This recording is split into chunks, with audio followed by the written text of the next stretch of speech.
Hey everyone, and welcome back to Open. Our next guest is a writer, editor, and director from Córdoba, Argentina.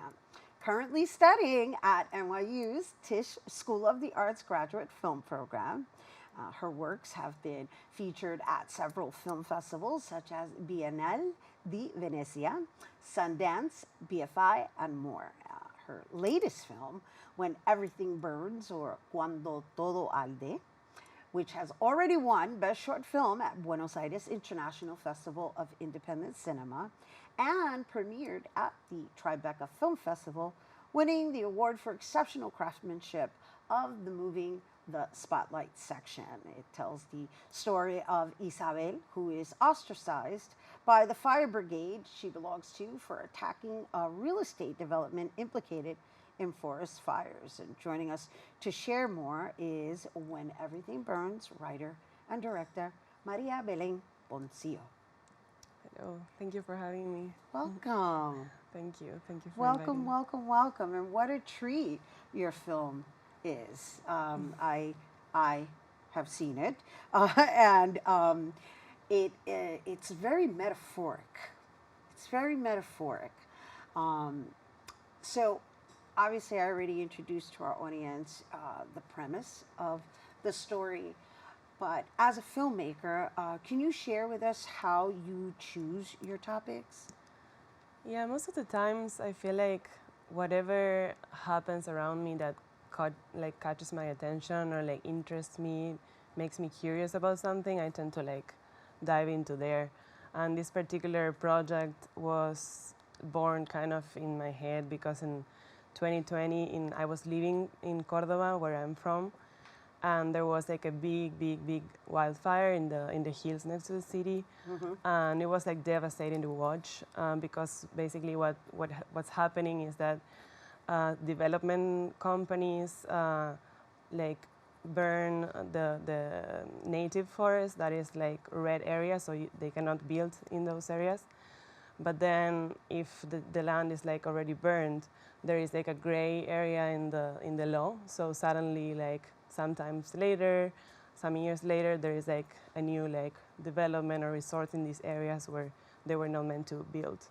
So that was really devastating to see, and it stuck with me, that image. And so later on, while doing the program at Tisch, I was like, I want to write something about this. Also because the reaction of the neighbors to that problem was like organizing themselves and like fighting the fires, like doing something about it collectively, which I also found it very interesting and inspiring. So I wanted to like explore this world in like fiction that I wrote. Right, because Isabel is technically a volunteer, right? Yeah. This is the group of people that volunteer. Like they train themselves to like fight the fires and to do something that the state, the government is not doing, which is basically trying to stop this. So people, like normal people, they just were like, okay, we're gonna do it. And Isabel is like one of like part of this group. Right, or was, right? Until she decided to become a radical. Right? Well, she's still part, but yeah. No, I know. I don't want to give it all away, but I will say, when I watched it in silence of really absorbing, again, the metaphor of not just the actual events that are occurring, but what she was going through simultaneously with herself, right? And also to the point that she was prepared to just, I hope I'm not giving any It's fine. away, You can go. to just burn herself. Yeah. Like, I mean, the sense of surrender is what I'm referencing, the kind of like, you know what? I don't know if I could fight this anymore.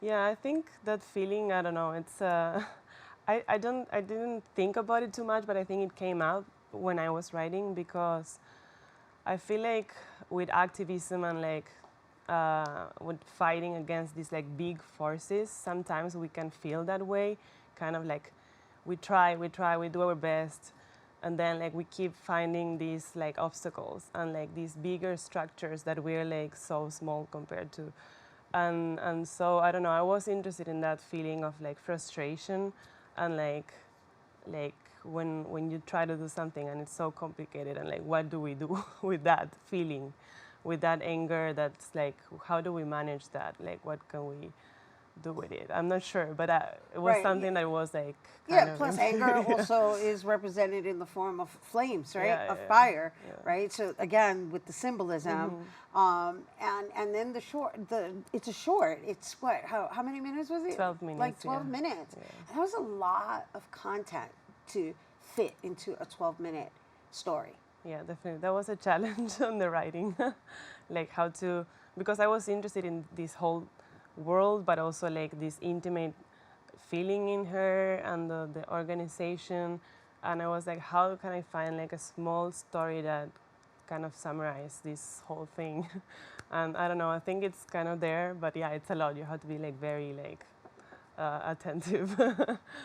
Yeah, and also just even the way the flames sounded, it was so real. I was like, wow, um, this is serious craftsmanship.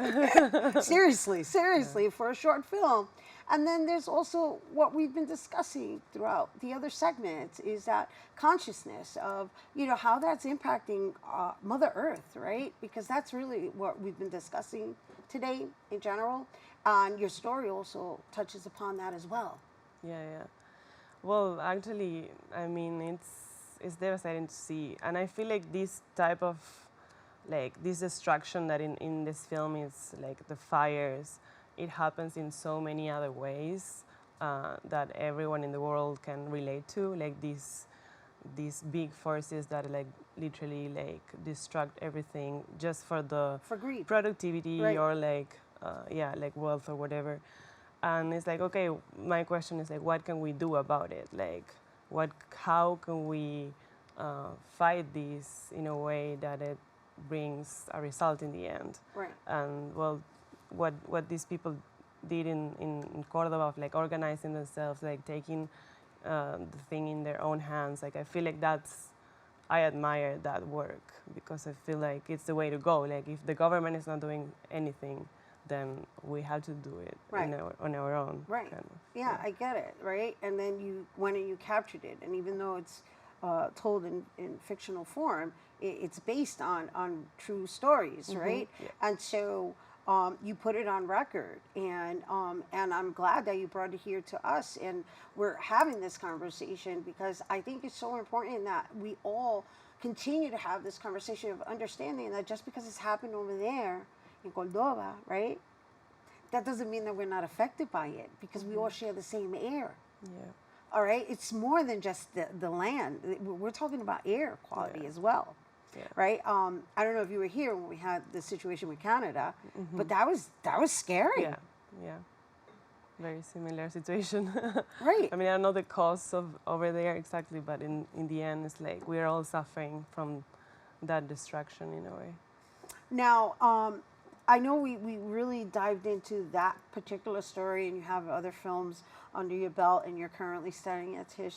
So what exactly are you really aiming to accomplish in your career? I just want to do films that, in a way or another, like move people, and that the films that make us think about the world, about how we live, about how we see other people, how we see the world around us, and like like pose some questions that I do to myself, and so like share them, so that these things can be talked about. Like my previous project was about like it's called 4 Feet High, and it was about a girl in a wheelchair who is like a coming of age and discovering her sexuality, which I also thought it was like something interesting to think about and relate to. And I'm working on new projects now, but it's always like like kind of like proposing a question or like a new perspective on things that happen in the world, and I want to reflect about. And so, what are you working on now? Now I'm writing a feature film that I want to shoot here in New York, fortunately next year, and it's about basically my experience moving, like the migrating from Argentina to the States, and it's mixed with the life of a friend that is a scientist, and she's working on the effects of ketamine for depression. So For depression? yeah, Right, like the because treatment. we're going through a mental health Exactly. crisis as well. Right, so you know how to pick them, right? As far as topics, that is, topics of discussion. Exactly. Right? So I'm working on that. It's also a fiction, but it's more personal of like my experience and her experience, and like making like a combination of both. Nice. Nice. Well, we look forward to hearing more about that. Thank you. And in the meantime, where can people see When Everything Burns? Is it going to continue in the festival circuit? Yeah, it's still on the festival circuit. Right now I was in Mexico, in Guadalajara, and we're like waiting for some new answers, but hopefully at some point it's going to be available in like a streaming platform or like online. Right. So like I'm constantly like sharing the updates on my Instagram. That's what I have for now. But yeah, that's where I like kind of share. All right, well, we'll be sure to share that with our guests. And we look forward to hearing more from you. Everyone, Maria Belen Poncio, award-winning filmmaker. Once again, we were talking When Everything Burns. She is the writer and director. And if you're interested in following that journey, you can check her out at Maria on Instagram at Belo Poncio. Belu Poncio. BELUPONCIO. Okay? All right, stay tuned. There's more open when we return.